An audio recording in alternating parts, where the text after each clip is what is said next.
ಆತ್ಮೀಯ ಕನ್ನಡಿಗ ಬಂಧುಗಳೇ ನಮಸ್ಕಾರ. ಕ್ಷೇಮವಾಗಿರಿ, ನಗ್ತಾ ಇರಿ. ನಿನ್ನೆ ಮತ್ತು ಇವತ್ತು ಭಟ್ಕಳದ ಅತ್ಯಂತ ಪ್ರಸಿದ್ಧ ಜಾತ್ರೆಯಾದ ಮಾರಿ ಜಾತ್ರೆ ನಡೀತಾ ಇದೆ. ಇವತ್ತು ಮಾರಿಯ ವಿಸರ್ಜನೆ ನಡೀತಾ ಇದೆ. ಈ ಮಾರಿಯ ವಿಸರ್ಜನೆ ಸಂದರ್ಭದಲ್ಲಿ ಮಾರಿಯ ಕೈ ಕಾಲುಗಳನ್ನು ಕಿತ್ತು ವಿಸರ್ಜಿಸುತ್ತಾರೆ. ಯಾಕೆ ಗೊತ್ತಾ? ಈ ಮಾರಿ ಅಂದ್ರೆ ಹಲವಾರು ಕಾಯಿಲೆಗಳನ್ನು ನಿವಾರಿಸುವ ದೇವಿ ಅಂತ ಅರ್ಥ. ಅದೇ ರೀತಿ ಈ ಭಟ್ಕಳದ ಮಾರಿ ಅಮ್ಮನಿಗೆ ಬೆಳ್ಳಿಯ ಕೈಗಳನ್ನು ಕೊಡ್ತಾರೆ, ಕಾಲುಗಳನ್ನು ಕೊಡ್ತಾರೆ, ಕಣ್ಣುಗಳನ್ನು ಕೊಡ್ತಾರೆ. ಈ ರೀತಿ ದೇಹದ ವಿವಿಧ ಭಾಗಗಳನ್ನು ಆ ದೇವಿಗೆ ಹರಕೆ ಅಂತ ಒಪ್ಪಿಸ್ತಾರೆ. ಕಾರಣ ಏನಂದರೆ ಕೈಕಾಲು ನೋವಿದ್ದವರಿಗೆ, ಕಣ್ಣು ನೋವಿದ್ದವರಿಗೆ, ಕಿವಿ ನೋವಿದ್ದವರಿಗೆ ಇವೆಲ್ಲ ನೋವು ಕಡಿಮೆ ಆದ ಮೇಲೆ ಆ ದೇವಿಗೆ ಹರಕೆಯ ರೂಪದಲ್ಲಿ ಈ ಕೆಲವೊಂದು ವಸ್ತುಗಳನ್ನು ಕಾಣಿಕೆಯಾಗಿ ಕೊಡ್ತಾರೆ. ಇವೆಲ್ಲ ನೋವುಗಳನ್ನು ನಿವಾರಿಸುವ ಶಕ್ತಿ ಆ ದೇವಿಗಿದೆ ಅಂತ ಅರ್ಥ. ಅದಕ್ಕಾಗಿಯೇ ಏನೋ ದೇವಿಯನ್ನ ವಿಸರ್ಜನೆ ಮಾಡಿದ ನಂತರ ಆ ದೇವಿಯ ಕೈ ಕಾಲುಗಳನ್ನು ಕಿತ್ಕೊಂಡು ಬರ್ತಾರೆ. ಅದೊಂದು ಹಿಂದಿನ ಕಾಲದಿಂದ ನಡೆದು ಬಂದಂಥ ಒಂದು ವಿಶಿಷ್ಟವಾದ ಸಂಪ್ರದಾಯ. ಕಾರಣ ಏನು ಅಂತ ಯಾರಿಗೂ ಗೊತ್ತಿಲ್ಲ. ಹಾಗಿದ್ರೆ ಬನ್ನಿ ಆ ದೇವಿಯ ವಿಸರ್ಜನಾ ಕಾರ್ಯಕ್ರಮವನ್ನು ನೋಡ್ಕೊಂಡು ಬರೋಣ.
ಈ ಮಾರಿದೇವಿಯ ವಿಸರ್ಜನಾ ಕಾರ್ಯಕ್ರಮ ಸಮುದ್ರದ ದಡದಲ್ಲಿ ನಡೆಯುತ್ತಿರುವುದರಿಂದ ಹಾಗೂ ಇಲ್ಲಿನ ಸಮುದ್ರವು ಅಪಾಯಕಾರಿಯಾಗಿರುವುದರಿಂದ ಇಲ್ಲಿ ಸುರಕ್ಷತಾ ಸಿಬ್ಬಂದಿಗಳು ಸಾಕಷ್ಟು ಜನ ತಮ್ಮ ಸೇವೆಯನ್ನು ಸಲ್ಲಿಸ್ತಾ ಇರ್ತಾರೆ.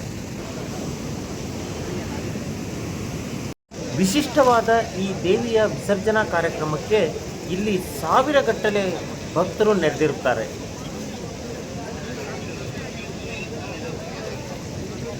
ನೆರೆದಿರುವ ಅಸಂಖ್ಯಾತ ಭಕ್ತರ ಸುರಕ್ಷತೆಗೋಸ್ಕರ ಇಲ್ಲಿ ಸಮುದ್ರದ ದಂಡೆಯಲ್ಲಿ ಈ ರೀತಿ ಕಬ್ಬಿಣದ ಬ್ಯಾರಿಕೇಡ್ಗಳನ್ನು ಹಾಕಿ ಅವರ ಸುರಕ್ಷತೆಯನ್ನು ಕಾಪಾಡಿರ್ತಾರೆ.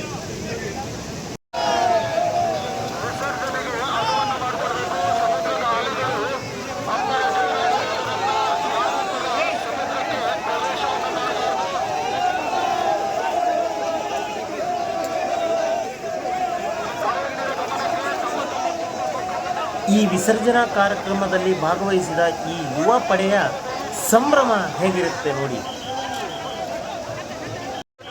ಸುಮಾರು 6 ಕಿಲೋಮೀಟರ್ ದೂರದ ಸಂಭ್ರಮದ ಮೆರವಣಿಗೆಯಲ್ಲಿ ಪಲ್ಲಕ್ಕಿಯಲ್ಲಿ ಧಾರಾಕಾರವಾಗಿ ಸುರಿಯುತ್ತಿರುವ ಮಳೆಯನ್ನು ಲೆಕ್ಕಿಸದೆ ಶ್ರೀದೇವಿಯನ್ನು ಈ ಕಡಲ ಕಿನಾರೆಗೆ ಕರೆತರುತ್ತಾರೆ. ಶ್ರೀದೇವಿಯ ಗದ್ದುಗೆಯಿಂದ ವಿಸರ್ಜನಾ ಸ್ಥಳಕ್ಕೆ ಬರುವ ತನಕ ಶ್ರೀದೇವಿಯ ಕೈಯಲ್ಲಿರುವ ಈ ದೀಪವು ಎಂತಹ ಮಳೆಯಲ್ಲೂ ಸಹ ಆರದಿರುವುದು ಶ್ರೀದೇವಿಯ ಪವಾಡಗಳಲ್ಲೊಂದು.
ವಿಸರ್ಜನಾ ಮಹಾಪೂಜೆಯ ಬಳಿಕ ಇಲ್ಲಿ ನೋಡಿ ಈ ದೇವಿಯ ಕೈಗಳನ್ನು ಕಿತ್ತು ಈಗ ಸಮುದ್ರಕ್ಕೆ ಎಸಿತಾರೆ ನೋಡಿ. ಇದು ಶ್ರೀದೇವಿಯ ವಿಸರ್ಜನೆಯ ವಿಶಿಷ್ಟವಾದ ಸಂಪ್ರದಾಯ.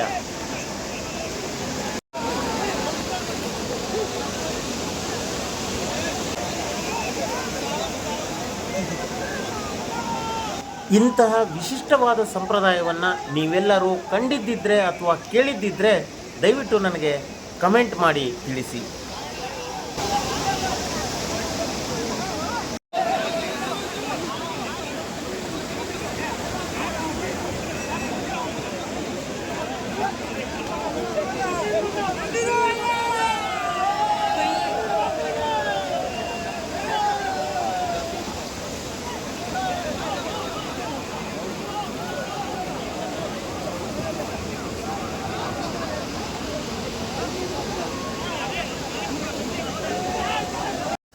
ವಿಸರ್ಜನಾ ಕಾರ್ಯಕ್ರಮದ ಬಳಿಕ ಶ್ರೀದೇವಿಯ ಈ ಉತ್ಸವ ಮೂರ್ತಿಯು ಸಮುದ್ರದಲ್ಲಿ ಲೀನವಾಗುವ ದೃಶ್ಯ ಇದು.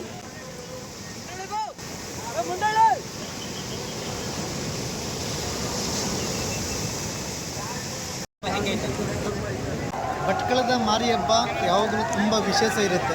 ಯಾಕಂತೇಳಿದರೆ ಭಟ್ಕಳ ತಾಲೂಕು ಮಟ್ಟದಲ್ಲಿ ಎಲ್ಲ ಊರಿನ ಪ್ರತಿಯೊಂದು ಊರಿನವರು ಕೂಡ ಬಂದುಕೊಂಡು ಈ ಹಬ್ಬದಲ್ಲಿ ಭಾಗಿಯಾಗ್ತಾರೆ.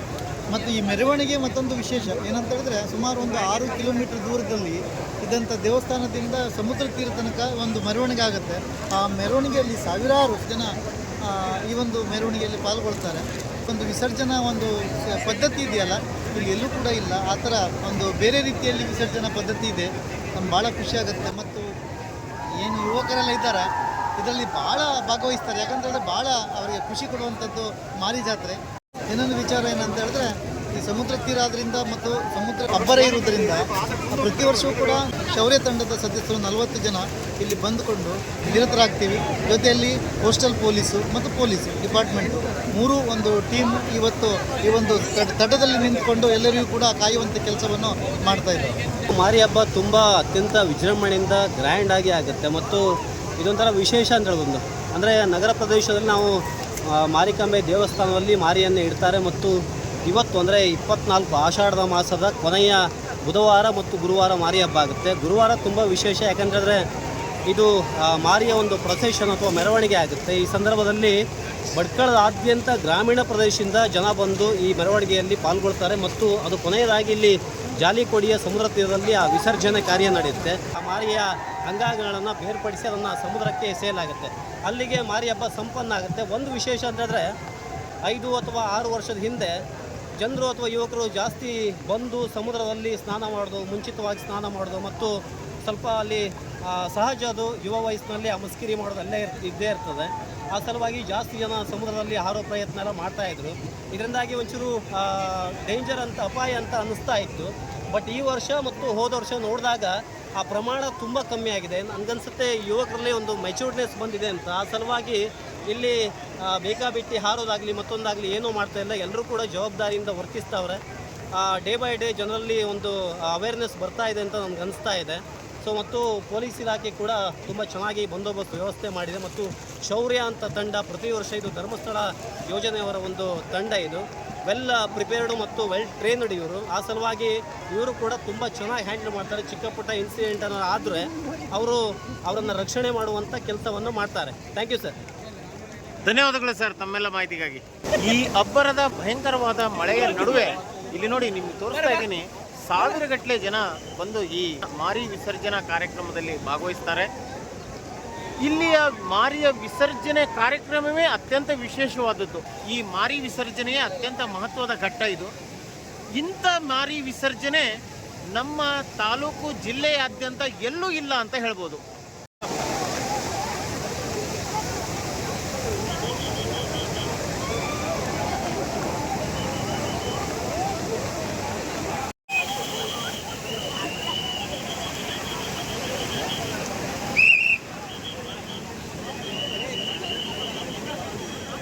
ಅತ್ಯಂತ ವಿಜೃಂಭಣೆಯ ಈ ಮಾರಿ ವಿಸರ್ಜನಾ ಕಾರ್ಯಕ್ರಮವನ್ನು ನೋಡಿದ್ರಲ್ಲ ವೀಕ್ಷಕರೇ.